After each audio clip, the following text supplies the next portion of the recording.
Hello, everyone, and welcome back to Navis Nobilite. I am finally continuing the standard ship profile and ship overviews, and I am going to wrap up with these next series of videos the Craft World Eldar, which will basically encompass both the Corsair and the Craft World Eldar together because their fleets are very, very similar with a number of very specific differences.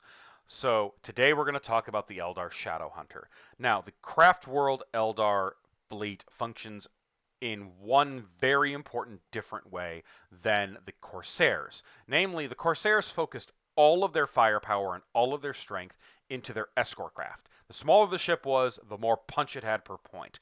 The Craft World Eldar do the opposite. They're putting a lot more of their firepower into their cruiser ships and leaving their escorts to function effectively as screening, anti-escort, and anti-ordnance, which is a little bit of an interesting concept. But we're going to begin with the Shadowhunter, sitting at 40 points, which is pretty cheap for an Eldar escort.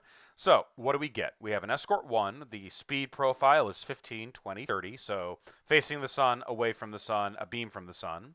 Turns, standard turns for Eldar, no surprises. They have hollow fields and a 4-up armor. You may choose one of the two prow weapons, and only one. A Strength 3 weapons battery or a prow Shadow Lance. Now, these Shadow Lances are just call them a prow lance. They function exactly the same as lances. You don't get additional hits. Now, special rules. Shadowhunters are so nimble that they can even pursue attack craft with ease, harrying the smaller vessels with an agility impossible for other escorts. When coming into base contact with any attack craft, they may re-roll all failed holofield saves. This effect only works against attack craft, and markers that behave only as fighters are still ignored as normal. Due to their extremely small size and crew compartment, they cannot initiate boarding actions. No surprises there.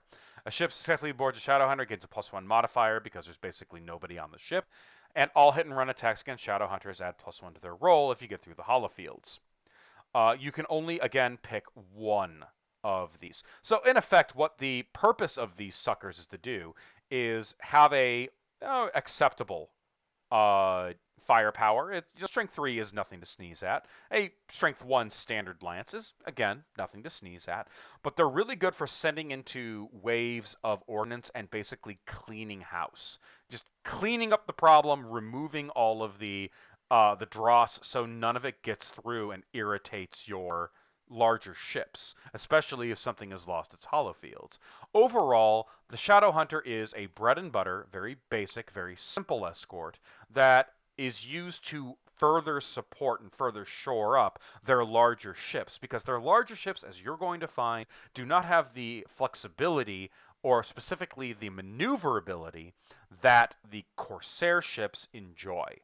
But they do have a number of other very important advantages that the Corsair Eldar simply don't have. So Shadowhunters are typically taking in large numbers. I personally take 2 squadrons in a 1500-point game, a full set of 6, because they're still Eldar escorts. They're still enormously irritating for the enemy, and they're reasonably cheap for the firepower that you get out of them. 40 points for an Eldar escort is dirt cheap, plain and simple, even if you only get a strength 3 weapons battery or a strength 1 basic lance. Again, these are not pulsar lances, and they're also not dark eldar shadow lances. They have very specific rules, as we'll get onto when I talk about the fleet list. It just functions as a normal lance.